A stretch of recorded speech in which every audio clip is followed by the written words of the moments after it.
Hey, good evening, everyone. My name is Christine Schmidt, and I'm the Deputy Director and Head of Research at the Wiener Holocaust Library here in London. And we are delighted to welcome you to tonight's book talk with the translator of Walter Kempowski's important work, An Ordinary Youth, with Professor Michael Lipkin. Following the Kempowski family from the months before the outbreak of war through to the fall of Berlin, An Ordinary Youth is the fascinating story of an ordinary childhood in extraordinary times. All the while, the horrors of Nazism loom in the peripheries, communicated in furtive looks or hushed conversations, running alongside the Kempowski family's daily life.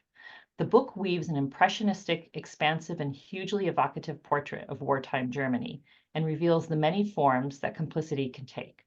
A bestseller upon publication in Germany, it remains one of the most successful and acclaimed works by this leading post-war writer. And for the first time, it is now available in English with Professor Lipkin's wonderful translation. So before I introduce our speaker, just a few notes of housekeeping. This event is being recorded, but your screen will not appear in the recording. We will publish it on our YouTube channel after the event in case you have to leave halfway through and you'd like to catch up on anything you've missed. You will be kept on mute throughout the entire program, but please feel free to post your questions or comments in the chat at any time. And after Professor Lipkin's talk, we'll leave some time for questions and answers, and we hope to, of course, get to as many as possible. And so now I'd like to introduce our speaker this evening. Michael Lipkin is a writer, translator, and professor of German literature. He was born in Riga and came to New York City with his family as refugees from the Soviet Union in 1989, thanks to the efforts of the Hebrew International Aid Society. He received his PhD at Columbia University and currently teaches in the Department of German at Hamilton College, where his work focuses on literary realism as a lived practice and form of life. His writing and criticism has appeared in numerous publications in the US, the UK, and Germany, including for the Times Literary Supplement, the New Left Review, the Nation, the Paris Review, and the Merkur. So without further ado, I'd like to welcome Professor Lipkin and hand the virtual floor over to you. Thank you very much, Christine. I really, really appreciate your having me here. I just want to say thank you so much for hosting this event and for setting it up. And I also really want to give a big thank you to the people at Granta who did the editorial work in the UK for organizing this event and for making the book possible. And I'm really, really very, very thankful to be here. And I have to say, sort of on a personal note, I thought I would maybe begin by introducing myself. I mean, I find for me, it's a little bit strange to be speaking at a Holocaust library, in the sense that in my own Jewishness, my relationship to my Jewishness has never really been a part of my public identity or my professional identity. And so this is really the first time, I would say, in my entire life, I think I can actually confidently say, that I've ever made any kind of public address or offered my opinions on something as a Jew. And so I thought I would just introduce myself very, very briefly. And I'm a scholar of German literature. I studied German literature at university, sort of through comparative literature. I'm not sure if that's kind of, an operative academic discipline in the UK, but in the United States, that simply means that you study literature in a different language. I was always very interested in German literature, as I think most people are, as the sort of the philosophical literature par excellence. So as Christine mentioned, I was born in the Soviet Union, and I came to America as a child with my parents, so English, and also with my grandparents, my father's parents. And the Jewish context that I grew up is specific. I grew up in specifically this Russian Jewish diasporic context in New York. So we would spend summers in the Borscht Belt, which as you in the UK may or may not know is a kind of little strip. It's about 2 hours driving outside of New York City, where you would have these summer resorts and these bungalow colonies. You might know it from the film Dirty Dancing with Jennifer Grey. And so this was sort of the Jewish context that, as a young person, I knew and I recognized. And so, for example, at this bungalow colony, some of the older people were, in fact, survivors of the Holocaust. There's something that didn't fully register to me as a child. So, for example, the father of my fourth grade teacher in elementary school, Miss Lamb, he was there, and he spent summers there. You had this little house. You went there with your grandparents. Your parents would stay in the city. They would only drive up on the weekends, and you got to run around all day in totally unstructured activity. And so the children there, we all spoke a kind of, I would say, Clockwork Orange-like mix of Russian and Russian and English, and like a little bit of Yiddish. But as far as the older generation, if you think about Soviet people and what they had gone through, and also some of the Americans, the American Jews and what they had gone through, there were Holocaust survivors there.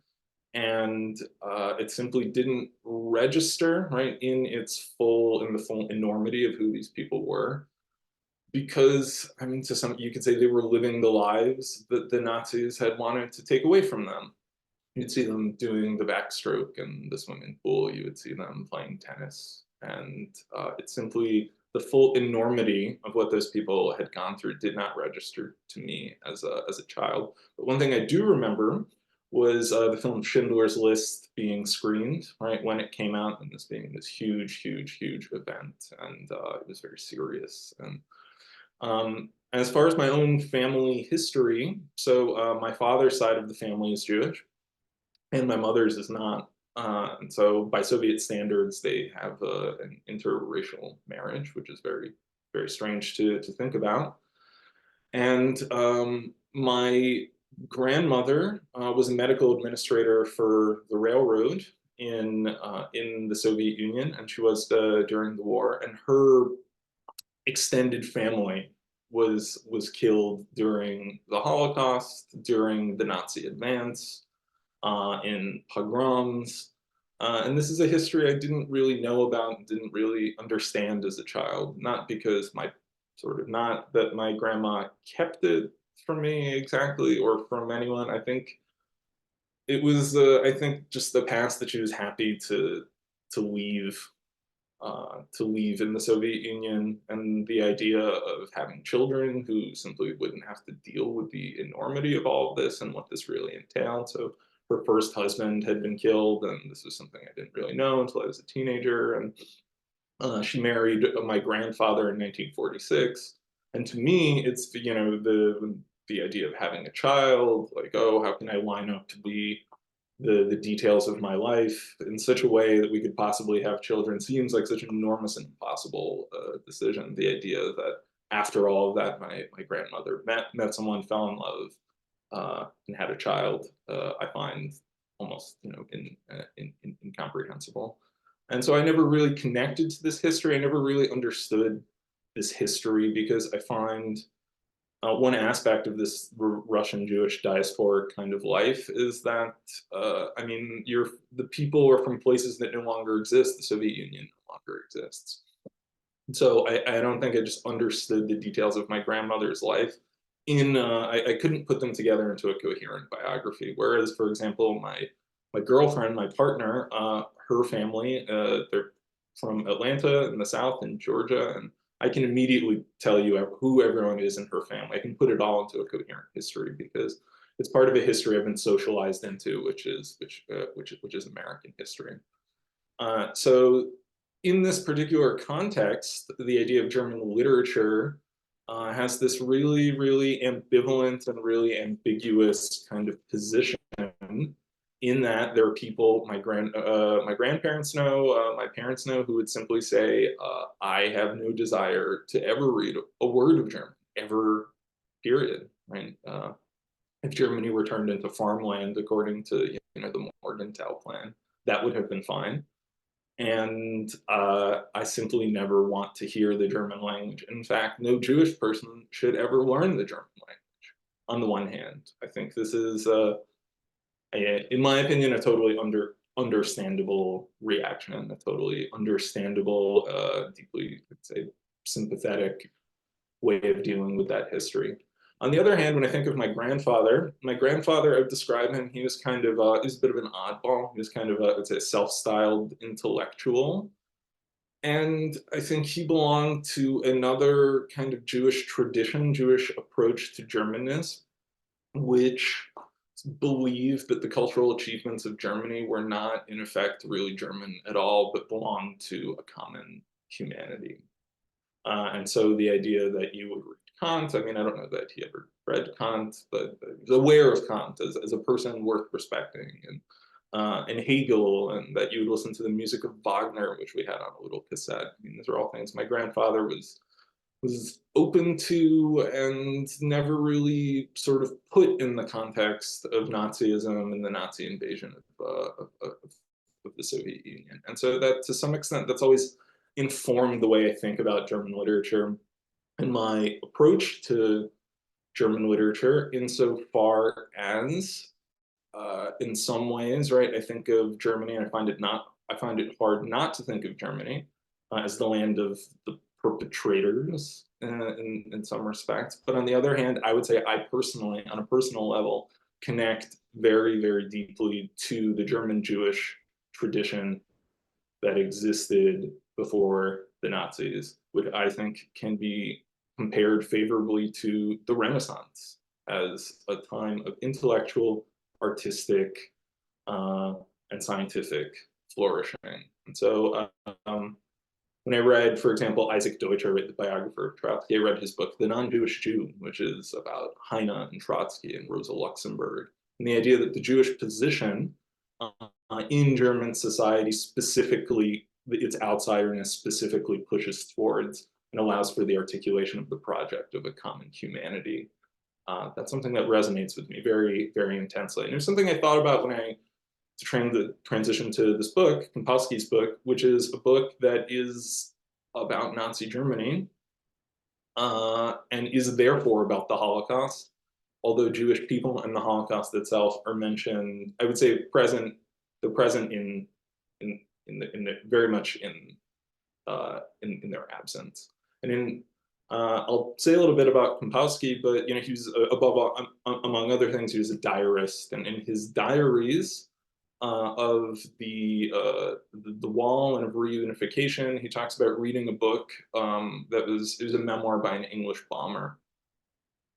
And he says, this is really good. I like this book. And it's a shame it's not more popular in Germany. It's surprising that people aren't more curious about the people who were bombing them.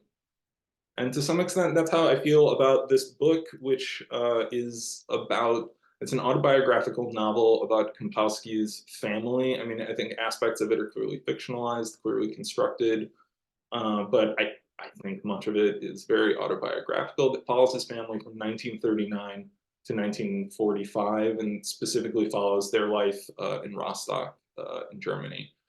So some of you may have read All for Nothing, which I think really got a very warm and very wide reception. I think for the most part, Kempowski is not really known in his lifetime in the English-speaking world. That's from 29 to 2007. But Kempowski was born in Rostock, and his father had a shipping company.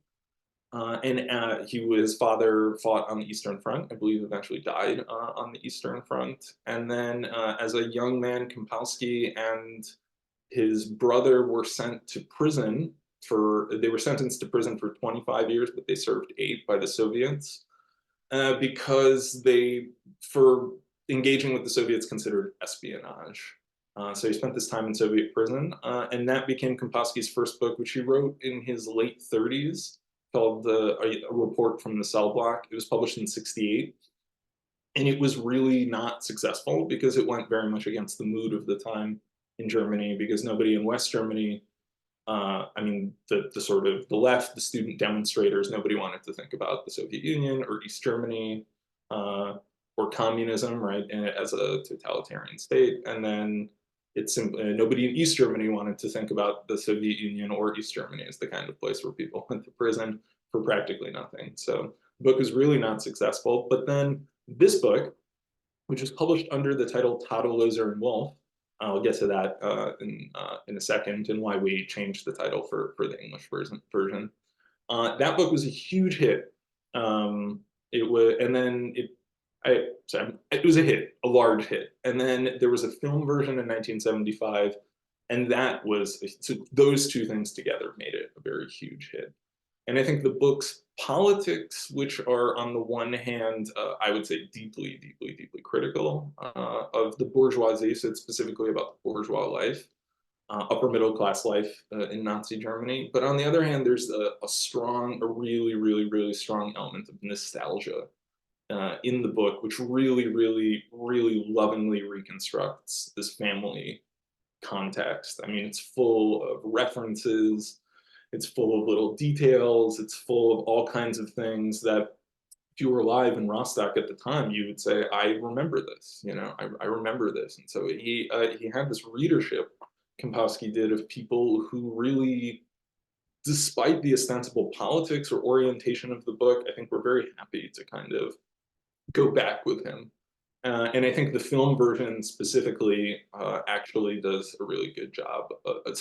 Sorry, I think the film version sands off a bit of the rougher edges of the book, and it has actually a kind of more warmly sepia-toned, nostalgic picture of those years and of that life. So for Kempowski, he ended up developing two really large projects, one of which was the German Chronicle, which was a series of novels that were about German life, more or less from the Wilhelmine era to the period right after the war. And I feel like these usually have these kind of sarcastic titles, like, for example, "We're Still Golden."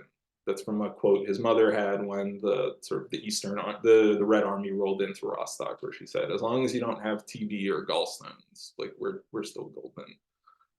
That's specifically about this question of ideology. I think that's primarily the focus of the novels, is that specifically about the question of how do people process their experiences? How do people make sense of their experiences? And I think the insight is that the way people do this is fundamentally affirmative, that people's sort of ideological machinery is to look at what's going on, no matter how catastrophic, and to say, you know, everything's okay, and everything's fine, and it's going to be fine. And then Kempowski also, part of the German Chronicle was that Kempowski also had two what he called question volumes, Fragebände, whereas he kind of did book tours and stuff, he would ask everyone he met the same question, one of which, I think this is the superior one, did you ever see Hitler? So did you ever physically see Hitler? And then the other one was, did you know about it? It being the Holocaust, but no, it clearly never specifically said, right? And I feel like the fact that the Holocaust is never specifically mentioned influenced the kind of answers that he got, which often were not, sometimes very blunt, but sometimes very, very evasive. And the Hitler book, I think, also gets this wide range of answers where, you know, people, I think, appreciated the opportunity to say, well, you know, yeah, I did see Hitler and it was fine. You know, there you go. There are women who said, I saw Hitler and I thought he was very attractive. So how's that? The other project is called Ecolot. It's called, in German, in English, you would say Sonar. This is a collective diary of World War II that was assembled from family materials. He would put advertisements in the newspaper and people would write in. And then also diaries of famous people like Picasso, Thomas Mann, you know, Hermann Goering, people like that. He would use to create this kind of collage effect of, so to show you what was happening on any given day in World War II. So on this day, right, such and such, this and that number of people died in Auschwitz. And at the time, you know, Picasso was in New York City, and he, you know, painted an ostrich feather pink as a gift for, you know, his lady friend. So one of the things, those two huge projects really occupied Kempowski's life in a way that I think can kind of obscure the fact, in the way that he's really an author of the very small detail. So one of the, I would say, the This novel is in some ways, I would compare it to Joyce's Ulysses, right? In the sense that it's filled with all kinds of little details, all kinds of little references, historical references, references to high, middle, lowbrow culture.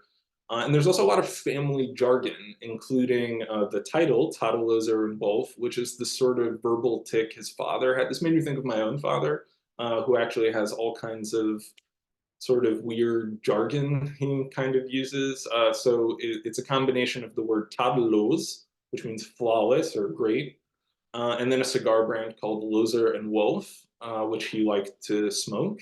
And then if you do a little bit more historical research, you'll see that Loser and Wolf was actually Aryanized by the Nazis in 1937.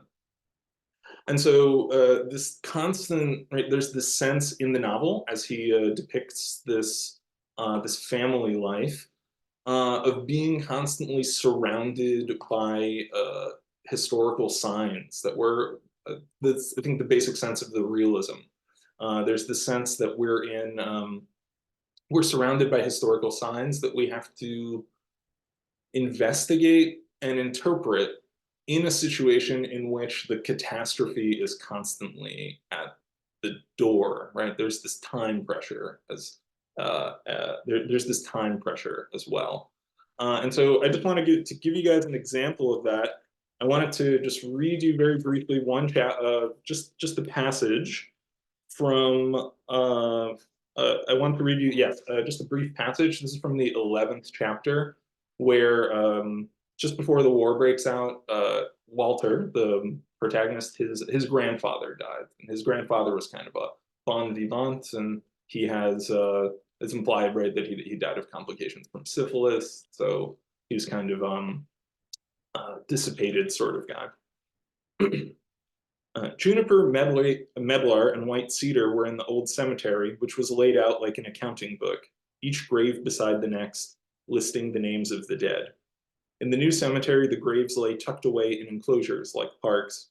It felt like we were in the city zoo, but there were no donkey noises and no sign of any parrots. Bicycle riding, singing, and loud noisemaking are punishable by law. It's a sign. The crematorium was located in the center. You reached it by walking up the wide steps of a brick building from the 20s, where you noticed the high chimney that had been incorporated into the architecture. The chimney wasn't smoking. They hadn't started yet. Father was afraid that Aunt Sylvie would come, but there was no need to worry. She didn't show. Frau District Court Counselor Warkentien was there, though. Funny, she whispered, all the old ones are dying off now. The mother of her best friend, Herr Papst from the Luani-Strasse, had passed away recently, and now my grandfather. There was something cinema-like about the hall. At the front of the auditorium, the coffin was covered with many wreaths. Half the city knew him, old Herr Kempowski. The 100-mark wreath from Consul Discher was all the way in the front. The pastor raised his arms and said, a light in the darkness, such a man is rare. He had never been too big on going to church, though. He hadn't even attended his own wife's burial. My father had a photograph taken of the grave to show how uncared for it was, but the old man hadn't wanted to look at the photo, not once. Speaking to a waiter, he'd once declaimed, Jesus is my life, and death my reward. He won't give me anything more and has put me out of mind. Then it was time, and the coffin rode away calmly, steadily, without shaking or trembling. How quietly all the dead are resting, said an interpolated song. The lodge song, as my mother called it. The women's eyes welled up with tears, and the men's voices trembled. The musician up above at the harmonium gave it his all, a light in the darkness. The fire turned blue from the heat in the furnace, my mother told us. The corpse reared up one last time, and then crumbled. You play such beautiful piano, my mother said to my father on the tram, but you can't even sing a simple chorale. You get everything completely mixed up. You really should be ashamed.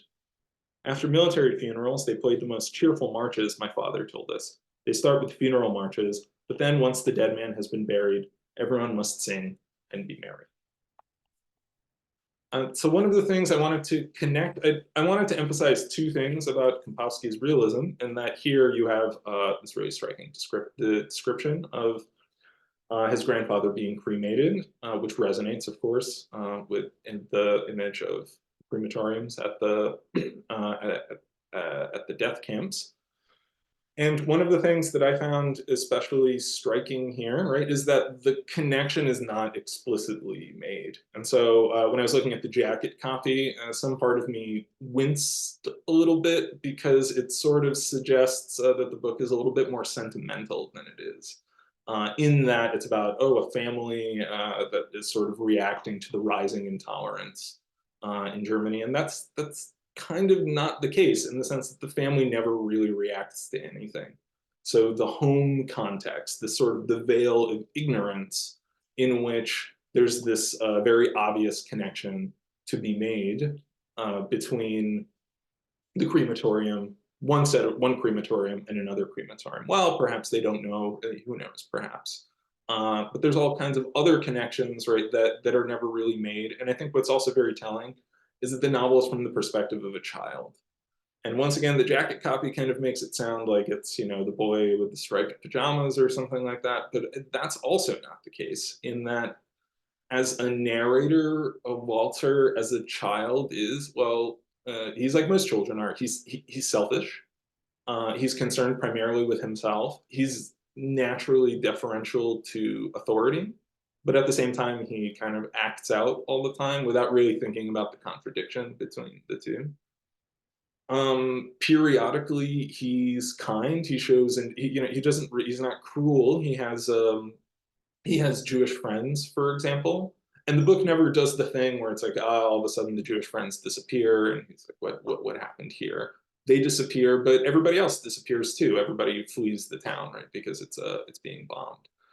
So on a personal level, he's kind of compassionate, but he never really connects that to a wider sort of politics, right? He never makes the connection about every single authority figure in my life is saying that Jewish people are bad, but I'm friends with this Jewish person, and so they must be wrong. There must be something wrong with this authority. He simply never makes the connection.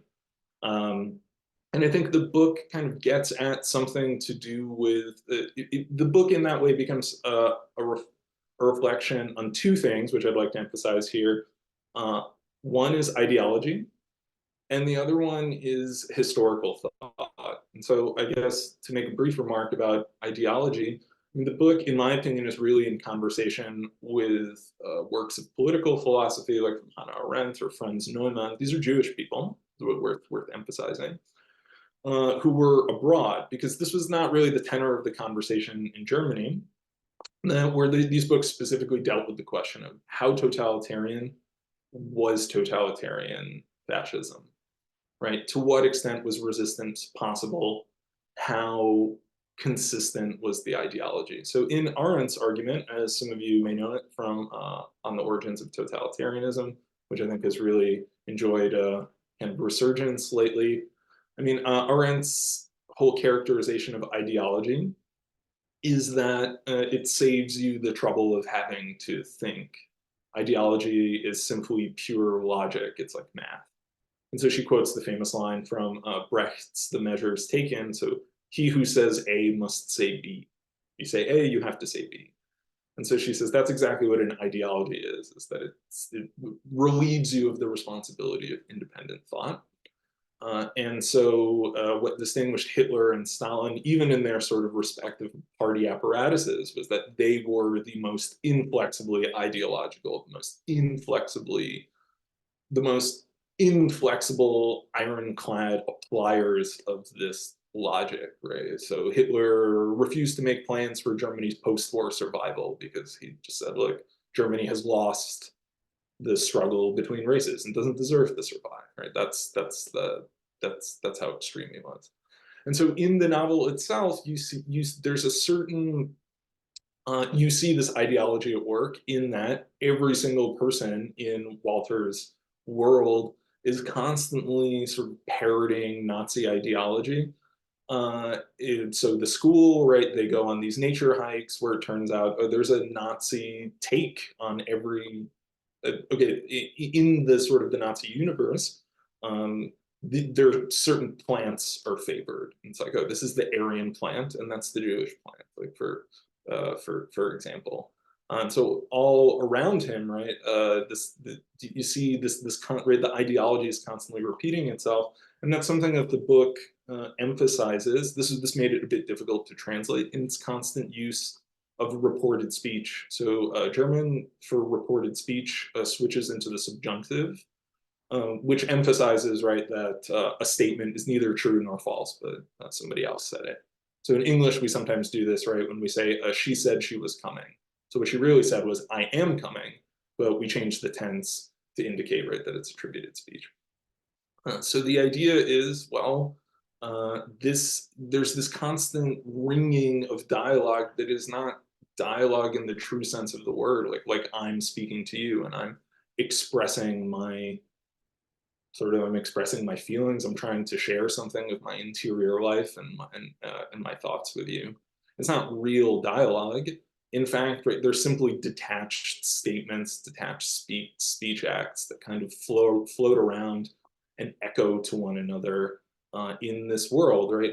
With no interiority at all, right? Where none of the characters really possess anything like the capacity for self-reflection, anything like a real reflective interiority, right? It's simply speech talking to itself.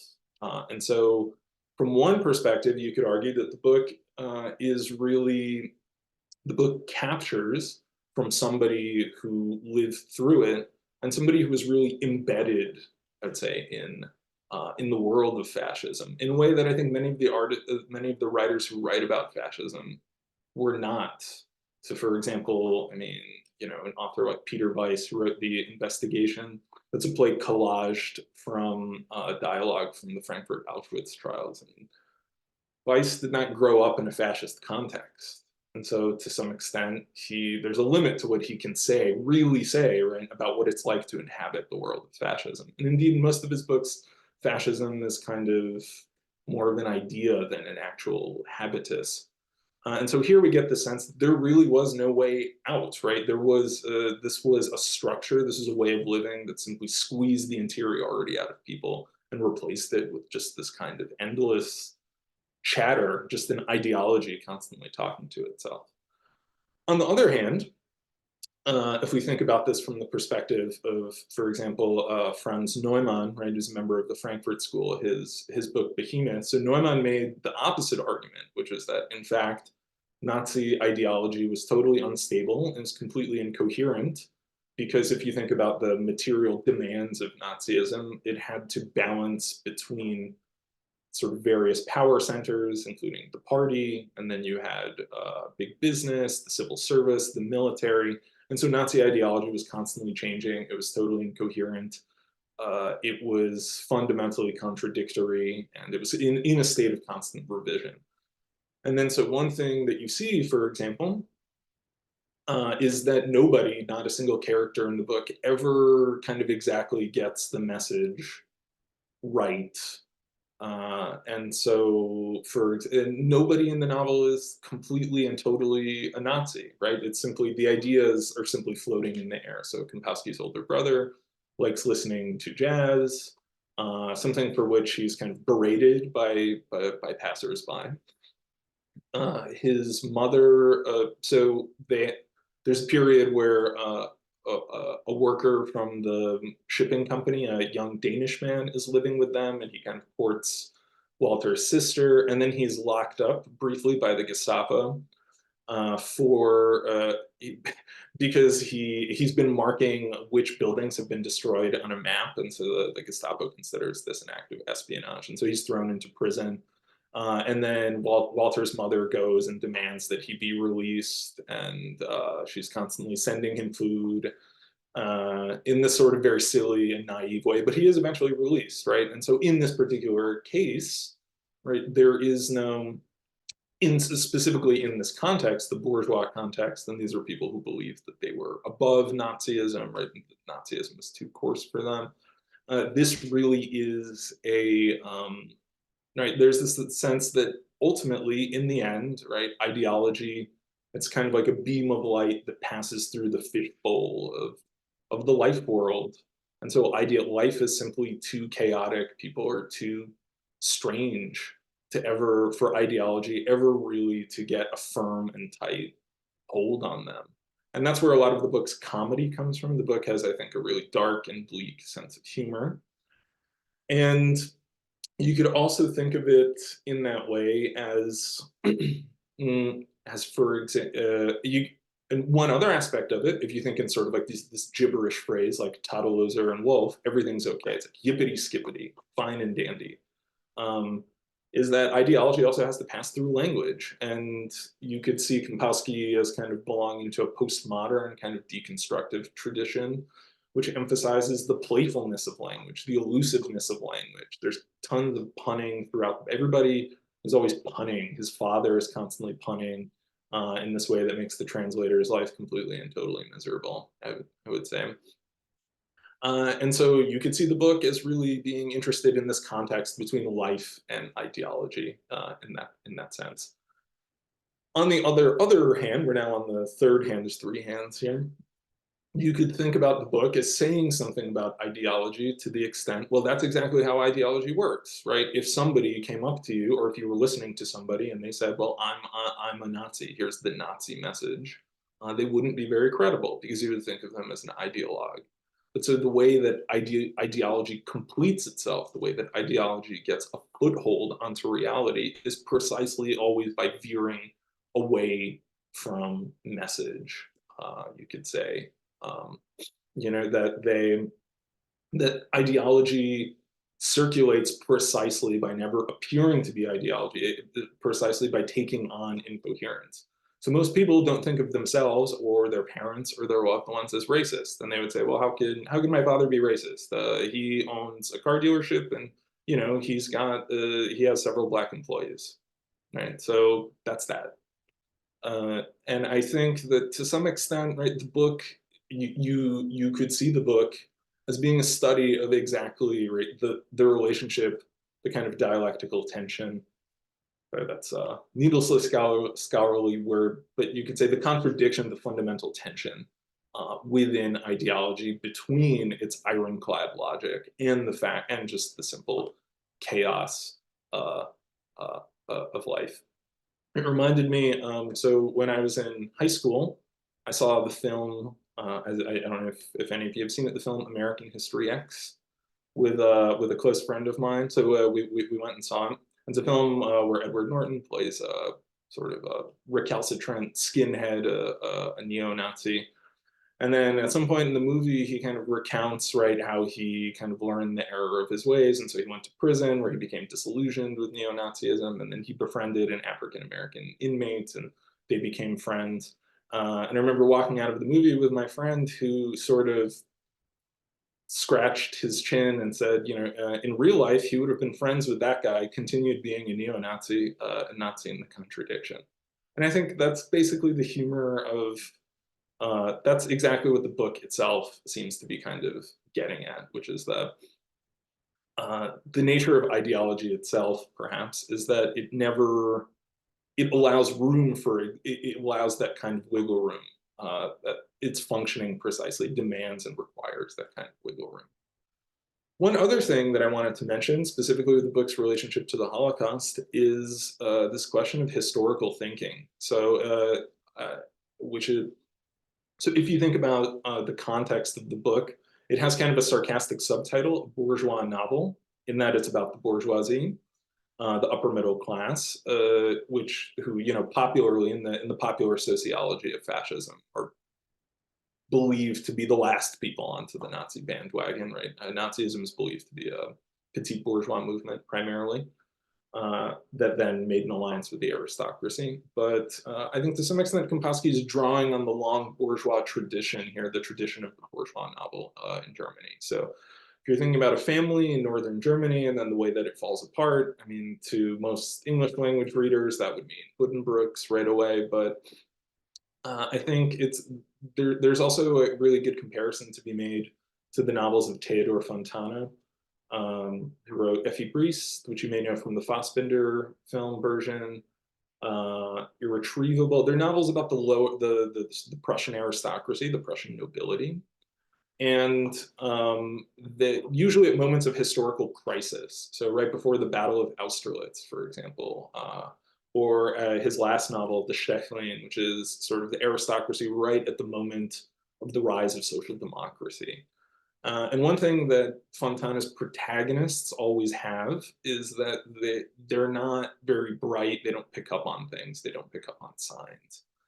And so in this world of Fontana, the characters are surrounded by historical signs, historical symbols, monuments, for example, street names, books, paintings, that they're constantly trying to interpret, right, at this moment of crisis, to try to figure out, well, what is the past saying to us? What is it that we're supposed to learn from the past as we're heading to this obvious crisis? How can we somehow put together a knowledge of the past with a conception of the future in the present in such a way that we can thread the needle we're moving towards? And Fontana's characters, I would say, without fail. They fail at this test, almost all of them. But it happens in this way that it puts this onus on the reader. And I think it's important to think about Kempowski in sort of his personal politics. Kempowski, I think, became more and more conservative over the years. I think he became kind of consumed by his anti-communism, especially in the 70s during the years of Willy Brandt's Ostpolitik, when West Germany normalized relations with the East. But in the early 70s, I think it's important to keep in mind that the idea of thinking about Nazism and thinking about the Holocaust, this was at this time still a very much alive political question, in that many people in the West German government had been revealed to have been Nazis, right? So there's the affair with Glubka in Adenauer's government. Then there was Kiesinger, who had been a Nazi for 12 years and became, Chancellor of Germany. So the idea that Nazism could potentially come back, right, that some kind of realism had to be developed that could somehow interpret, right, connect this message of the past to the present at a moment of indecision and crisis, is what I think this constant interpreting of signs, this sort of feeling your way through the past, is what the book is really, really trying to get at. And I think it asks what I think is a meaningful question. So is there anything to learn from the example of Nazism, which I think is extensively debated today? So on the one hand, you can say, like, for example, the political economist Adam Tooze would argue, well, this was a once in a lifetime, or sorry, this is a once in a one-time phenomenon. So many various factors had to come together here. There was the Great Depression, there was the experience of World War I, which sort of normalized people towards violence. It was a highly politicized society already, where people participated in political parties and all kinds of extra-governmental organizations, and that these things sort of all came together, right, to form something like Nazism. And it's unlikely that something like that will ever happen again. The opposite end, you have something like the Frankfurt School argument, which is that all democracy tends towards fascism, right? That simply fascism is always going to appear on the horizon as a solution to the inherent contradictions and problems of mass politics, which is that mass politics promises us agency that it doesn't really give us. And so democracy as it currently exists in that form, fascism is always going to be sort of an appealing, it's always going to be the reverse side of democracy. And so it's always going to be there. And then somewhere in the middle, you have something, an argument that would say, well, if you look at fascism, you can use it to at least interpret and predict certain parts of the contemporary right. But then in my opinion, if you ask this question, right, you're sort of thinking about, well, what is the relationship to the past, right, that the novel is establishing? What's the relationship between 71 and 39? And what's our relationship to 39 or to 71 and 39? You're already kind of thinking in the way that the book wants you to think and is challenging you to think. And to that end, we're coming to the end here. And so I sincerely hope for any of you who haven't read the book, that I would strongly encourage you to read it. I think it's a classic of modern German literature. And I think it's been really rewarding to see through the efforts of publishers like Granta and NYRB Classics in the US that we're finally getting this kind of richer picture of Germany and Germany's writers in the post-war period in a way that I think might actually be very useful and helpful to us today as we think about the relationship between politics, democracy, thinking about the past, our relationship to the past, and literary practices. So I want to thank you very much for your time, and that's it. Thanks so much. I just want to remind everybody that you can post your questions or comments in the chat at any time. And I, of course, want to thank you, Michael. That was a really fascinating look at this book and actually the process you went through in terms of your translation and what you've the complexity that you've presented. I mean, it must have it was obviously a huge effort to translate this and to manage the language complexities and the contextual and historical complexities. And actually, I was going to ask Caroline's question that she's posted, but if I could, before we get to that question, if I could sort of pick up on the last point that you made. One of the challenges of translating this for audiences today, for English speaking readers today, in the context of today. Do you feel like, as you delved so deeply into, the 1939, 1971, and then thinking about translating it today, did it sort of change the way that you thought about, obviously, we all bring, translators bring their own cultural backgrounds into their translations, but how do you think the contemporary situation, if at all, contributed to how you finished the translation and how you activated the translation in this context? It's just a really interesting point that you ended up on, and I would have loved to hear just a bit more about that. Sure. I mean, I think my overall philosophy as a translator is that I think it's the task of the translator to render the most readable and immersive text possible. Mm. And so that means that, in my opinion, the translation is primarily a service to the reader and not to the writer. Not so, given the choice between kind of pure fidelity and an immersive text where the reader is not confused and the reader is oriented in that world, I would opt for the latter. And one of the things I learned with the sort of as we went through the editorial process at Granta was just how far you can go in that respect. So there are certain parts of the book that I thought were just individual lines that were untranslatable. They just rested on an untranslatable pun. So especially most of the stuff comes from Walter's father, who kind of puns compulsively. I think it's implied that this is like a wartime trauma and just kind of how he just deals with it. So for example, there's one line where he says he's complaining that it's cold. In German, you'd say es zieht.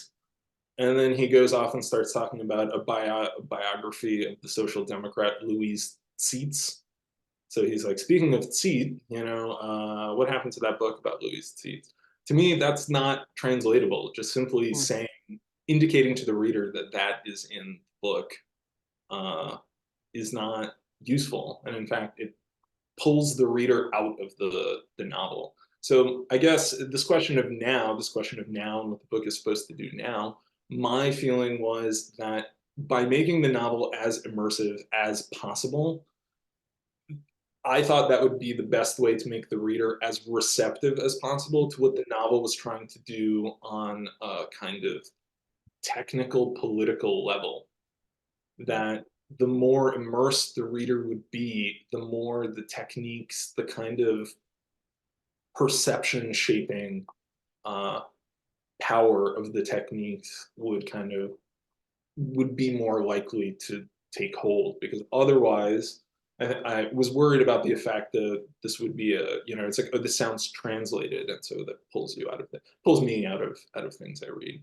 One other thing we went through was there was the question of, there's a number of racist remarks in the book, and so what to do with them exactly, whether they needed some kind of special commentary.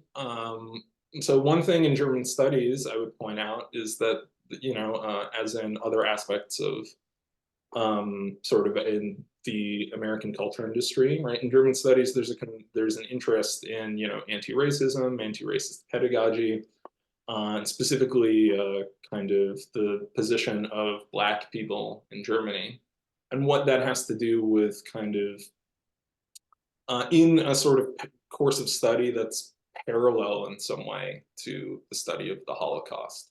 And one of the things I found really appealing about this book is that it draws a direct connection between Germany's imperialism, right, which Walter learns about in class. So he has like a young, very enthusiastic Nazi teacher who's reading him an account from a World War I soldier about the sort of German army's kind of decimation of Black armies during World War I.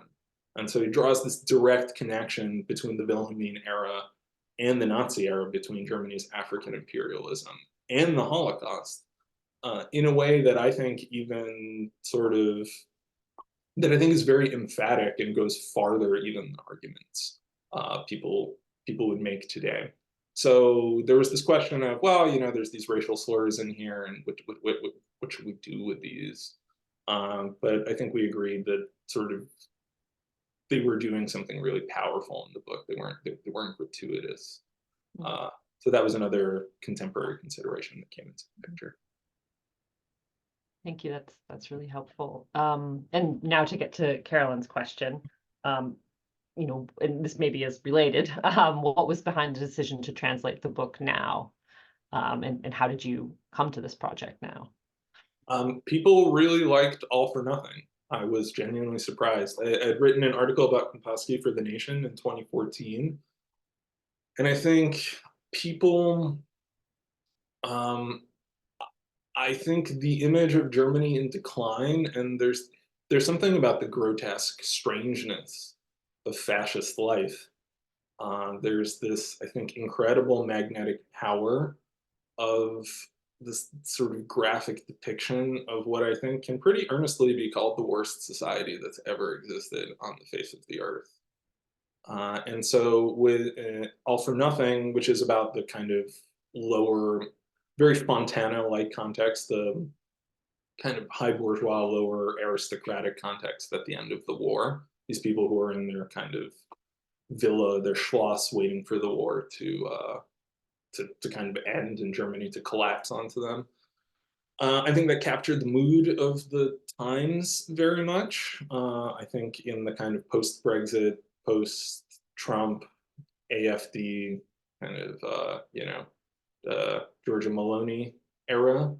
But there's something, because I think with Kempowski, the books are really from within the perspective of fascism. They really reconstruct the kind of the emotional texture of fascist society in a way that I think resonated very, that book when it came out, I think seeing it really resonated with people.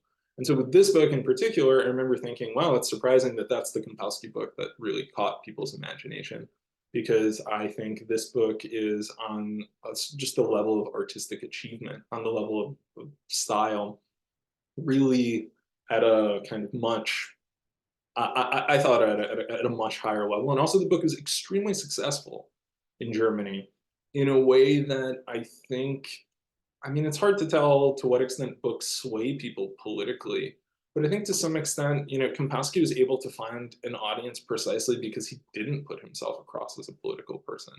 So you could be a reader in Germany at the time and say, well, I don't like Peter Weiss. He's a bomb thrower. He's always making these provocative statements. He's obsessed with Vietnam, and he's drawing these comparisons between America and Nazi Germany and Vietnam and the Holocaust, and that's just too much for me.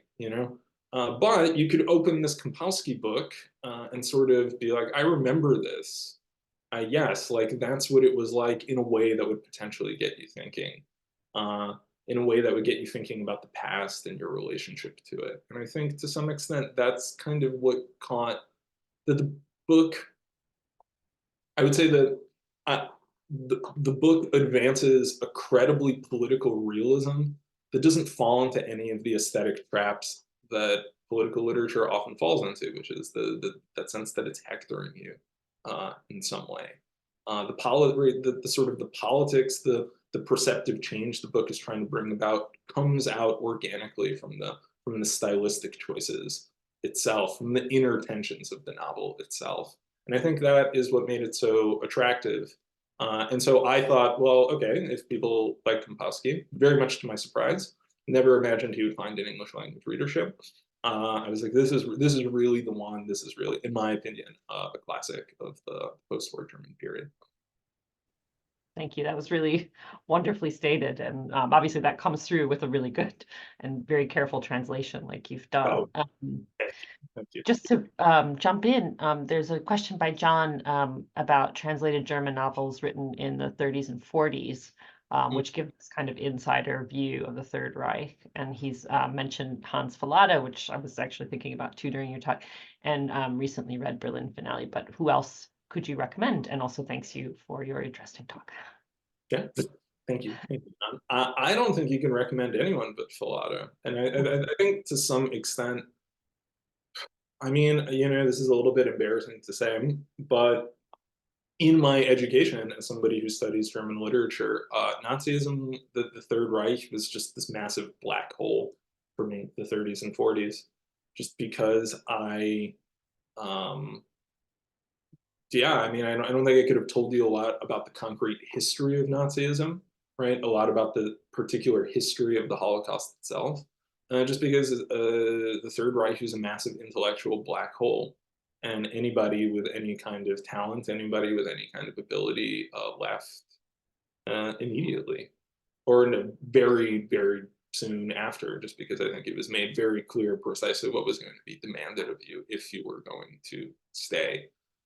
I mean, to some extent, I would say I would make the argument that you can see, I mean, in some of the philosophical projects, not in literature, but in fact in philosophy. So in terms of people who stayed and tried to accommodate their philosophical projects to Nazism. So if you want to read the works of Carl Schmitt, for example, right, you can see especially the stuff that Schmitt wrote under Nazism, that gives you a sense, right, of how an otherwise extremely intelligent person could have kind of warped themselves to try and accommodate themselves to what was going on, to try and even conceptualize what was going on, which I think is, I mean, that's kind of one of the interesting things about reading the Schmitt texts of that period. You can read the work of Heidegger, right? I would say a widely respected philosopher, even on the left. I'm currently teaching a class on Heidegger and Hannah Arendt.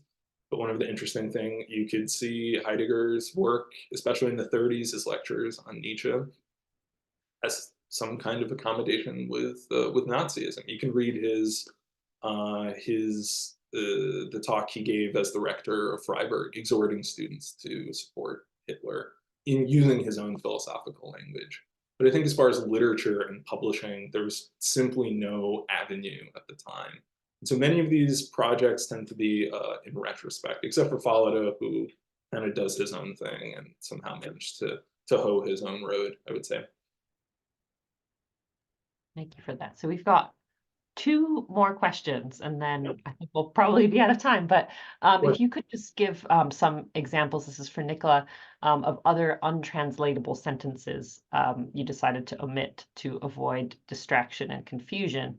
And then if you could close with saying a little bit about any other translation projects that you have on the horizon and what you're working on next for Kate. Sure. I don't have anything off the top of my head just because the editing process for this book was so extensive. To be completely, I made it sound like I just sort of clipped these things kind of willy-nilly. That was not the case. That was not the case. There was really just a handful. I believe there was one sentence where he and his friends are making some kind of pun on the Bunddeutsche Mädchen, which was the right, the sort of the female equivalent of the Hitler Youth. So there's some kind of pun there where it was like they were saying she was a real BDM type, or they came up with, they used some German word that contained those letters, and that's supposed to be a pun on the Gutdeutschen Mädchen. And I thought that was not renderable as it was, but I feel compelled to say that we really considered this very, very carefully. And there's really just a handful. Most often what we did was just add an endnote. I thought that that did it 99% of the time. I mean, I would say one other thing in terms of kind of deviating from the book is that sometimes, like for example, in the sentences that were in reported speech, put into quotations, just because very often you can translate each one individually, like you can keep the effect. But the cumulative effect, it just doesn't have the rhythm of English prose. It becomes extremely blurry. It becomes really very hard to follow. It just doesn't sound right. And I think I don't know if anyone here is interested in translating themselves. I know, Christine, you mentioned that sometimes people in the audience here are thinking about translating, family projects, but I think it's helpful to think of translation not in terms of kind of rendering. I mean, you're really translating groups of words, and then you're translating groups of sentences, and then you're translating groups of paragraphs, right? There's all these different levels on which the text is functioning that have to be translated and preserved. And very often, preserving it at one level keeps you from preserving it at another level. So these are difficult decisions to make. I don't have any more examples off the top of my head, but one other thing that I was, as far as what I'm working on now, so I'm trying to get a translation going of the playwright Katrin Rogalem. She wrote a novel about the National Socialist Underground trial.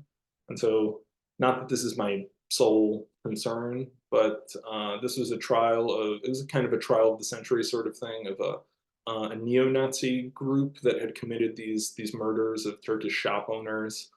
And it became this huge media spectacle. And she wrote a novel that's specifically about the trial itself from the perspective of these kind of typified characters in the gallery. And that is a really strange, I would say, a really important, but also very difficult to put together into a coherent narrative event in contemporary German history.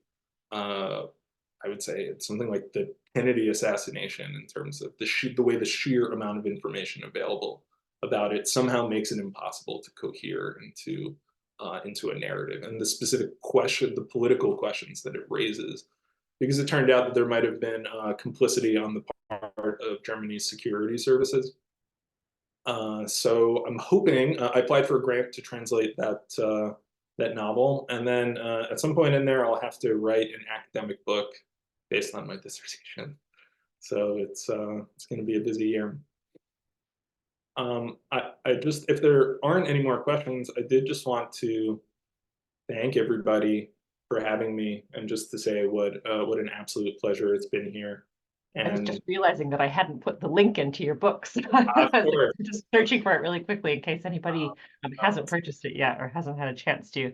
I think that is the US edition of the book, yeah. and it's published by Granta. So if you check Granta's website, I'm sure you can find it at for sale here. So it's also left for me to do to thank you for this fascinating talk and for giving us insight into how you approach this, which is, I think, really remarkable and really fascinating. And of course, thanks to everybody for coming and for all of your questions. Thanks so much, Michael. Thanks again. Yeah, I wish you guys all the best. And the UK version is very nice. Granted, yeah, the image is amazing. Yeah. Hold on, I was just going to grab the link. I thought I had it up and then I didn't have it up. Here it is. Great.